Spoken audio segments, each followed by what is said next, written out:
Қайырлы күн, қалдарыңыз қалай, амансыздар ма? Бүгін осы эфирді, видеоны пайдаланып, өздеріңізбен бір маңызды мәселе жайлы сөйлескім келіп отыр. Себебі қазіргі таңда TikTok болсын, Instagram болсын, YouTube, Facebook болсын, кез келген әлеуметтік желіні пайдаланып, телефон менікі, ауыз өзімдікі деп, сынаймын деп, пікір жазамын деп, кейде адамның жеке басына тиісіп, соңында екі тарап дауласып, тіпті сотқа дейін барып жатқан оқиғалар жайлы естіп те көріп те жүрген шығарсыздар. Бұл енді қазіргі таңдағы өте өршіп тұрған мәселелердің бірі. Көбісі ойлайды, телефон менікі, ауыз өзімдікі, не қалайым соны айтам, не қалайым соны жазам деп ойлайды. Жоқ. Қазақстан Республикасы демократиялық мемлекет, бұл жайлы Конституцияның 1-ші бабында айтылған.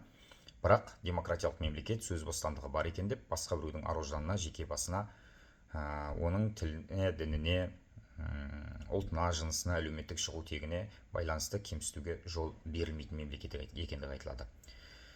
Қазақстан Республикасы расында да демократиялық, құқықтық, әлеуметтік зайырлы мемлекет.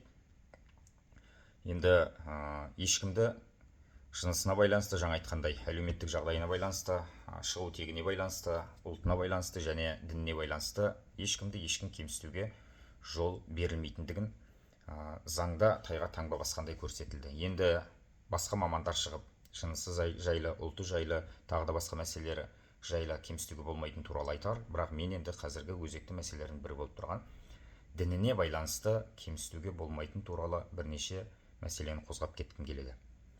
Қазақстан Республикасының Конституциясының 16-шы бабында сот пен заңның алдында барлығы тең деп жазылған. Демек, Қазақстанда мұсылман да тең, христиан да тең, буддист те тең, иудаист те тең, тіпті дінге сенбейтін адамда барлығы заңның алдында тең. Олар тең құқықты Қазақстан Республикасының азаматтары. Қазақстан Республикасы зайырлы мемлекет. Яғни, бұл мемлекеттің азаматтары кез келген дінді ұстануға, немесе кез келген діннен бас тартып екінші дінге өтуге, немесе мүлдем дін ұстанбауға құқығы бар. Енді ол басқа діннің өкілі болған үшін, немесе басқа дінді таңдап кеткен үшін, немесе мүлдем дінді жақтамайтындығы үшін оны кемсітуге болмайды. Біреу мешітке барады, біреу шіркеуге барады, ал енді үшінші адам мүлдем шіркеуге де мешітке де бармауы мүмкін. Енді осы жерде сынау деген бар, осы жерде қорлау деген бар. Мысалы, бүгін жұма ғой, мешітке бармайсың ба десе, жоқ, мен сенің дініңді ұстанбаймын десе, бұл пікір. Өзінің пікірін айту. Немесе сенің ұстанып жүрген дініңде мен келіспейтін мынандай мәселелер бар. Сондықтан мен сенімен бірге бармаймын десең, бұл да пікір. Немесе сенің ұстанып жүрген дініңде менің ойымша мынандай қателіктер бар дейді. Бұл да пікір. Бұны айтуға болады. Өйткені ол сіздің сөз бостандығыңыз. Бірақ енді сендердің бәрің адасқансыңдар, сендерді бір жерге жинап алып өртеу жүру керек, немесе бәріңді бір жерге жинап алып елден қуып жіберу керек деген сияқты пікір айтатыныңыз болсаңыз, оның сіз сенімін қорлау болып есептелінеді. Сондықтан келіспейсіз бе, сынаңыз. Дәлеліңіз бар ма, дәлелдеңіз. Пікіріңіз бар ма, айтыңыз, бірақ ешкімді ешқашан сеніміне байланысты қорламаңыз. Қазіргі әлеуметтік желіде осындай мәселелер өте көп болып жатыр. Соның кесірінен 2025 жылы Астана қаласында 11 іс қозғалды. Осы діни алауыздық туғызу бойынша. Қызылордада 2025 жылы бір азамат 4 жылға бас бостандығынан айырылды. Сол сияқты мен Теміртауда да бірнеше кісілерді жеке танимын. Бір енді өзім танып, амандасып, араласатын 4 жігіт бар. Олар да сол 18 жасында ВКонтакте желісіне, WhatsApp'тағы статусына экстремизм, терроризмді насихаттайтын материалдар салған.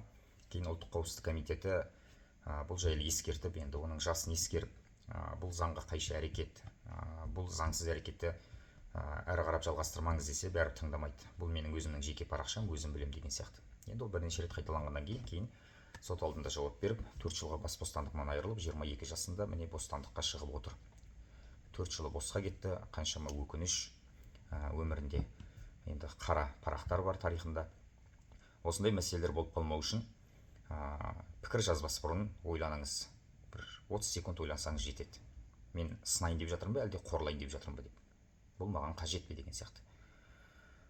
Сол сияқты 2025 жылы Теміртау қаласында қылмыстық кодекстің 174 бабын сұрайтын 5 шағым келіп түсті. Енді бесеуі де сотқа жетпей өзара келісіммен шешілді. Оның біреуі көршісінің дініне байланысты тиісу болса, қалған төртеуі таныстарының осы ұлтына байланысты тиісу болды. Осы жерде мен медиатор болып бірнешеуіне араластым.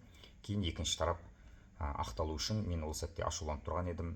Мен жай әзілдеп едім, менікі жай пікір еді ғой дейді.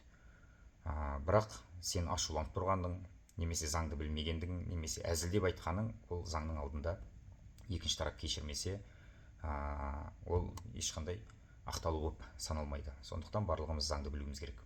Егер осыны біліп тұрып істейтін болсаңыз, әдейі істейтін болсаңыз, біреуді қорлайтын болсаңыз, діни сенімін немесе ұлтын, жынысын, әлеуметтік шығу тегін кемсітетін болсаңыз, енді бұл қылмыстық кодекстің 174 бабы бойынша сотқа дейін барады.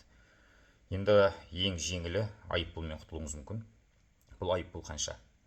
2000 айлық есептік көрсеткіштен 7000 айлық есептік көрсеткішке дейін айыппұл салыну мүмкін. Енді түсінікті тілмен айтатын болсақ, 2026 жылы 1 айлық есептік көрсеткіш ол 3275 теңге болатын болса, сонда сіздің минимальный төлейтін айыппұлыңыздың өзі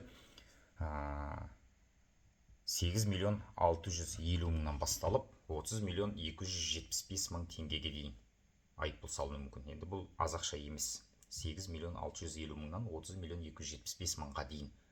Ал енді айыппұл төлейтін жағдайыңыз болмаса, қылмысыңызға байланысты 2 жылдан 20 жылға дейін бас бостандығыңыздан айырылуыңыз мүмкін.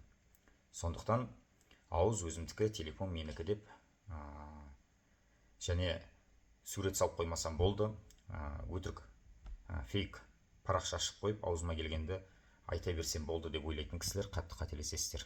Өйткені шынымен тексерген жағдайда мемлекетке қандай телефоннан жазылғандығы, ол телефонда қандай номер тұрғандығы, ол қандай мекен жайдан жазылғандығы тауып алу ол түкте қиын емес.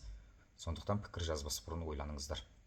Қазақтың сөзі бар: сөзді айтқанша сен қожайынсың, сөзді айтып қойғаннан кейін сөзің саған қожайын дейді. Сондықтан ашуланып отырып, әзілдеп отырып, ішіңіз пысып отырып, көңіл күйіңіз болмай отырып, аузыңызға келген, ойыңызға келген сөзді жаза салам деп жаза салып, кейін сөзіңіз өзіңізге қожайын болып, сотқа сүйреп жүрмесін. Бүгін осы Теміртау қаласының конфессияаралық мәселелердің қатынастарын зерттеу және сараптау орталығының әлеуметтік желісін және өзімнің жеке парақшамды пайдалана отырып, біреуді қорқыту үшін немесе бір дінді жақтау үшін емес, кішкене болса да заңнан сауатымыз болсын және білгенімізді бір-бірімізбен бөлісіп жүрейік, білмегендерге үйретіп жүрейік. Ең болмаса бір азаматымызды осындай жамандықтан сақтайық деген ниетпен осы видеоны жасап отырмыз. Сұрақтарыңыз болса, төменде пікір жазатын жер бар, сол жерге жазсаңыздар болады. Ал енді дінге қатысты сұрақтарыңыз болса, біздің орталықтың мамандарына жүгінсеңіздер болады. Мекен жайы Теміртау қаласы, Құрылысшылар даңғылы 147, 2-ші қабат.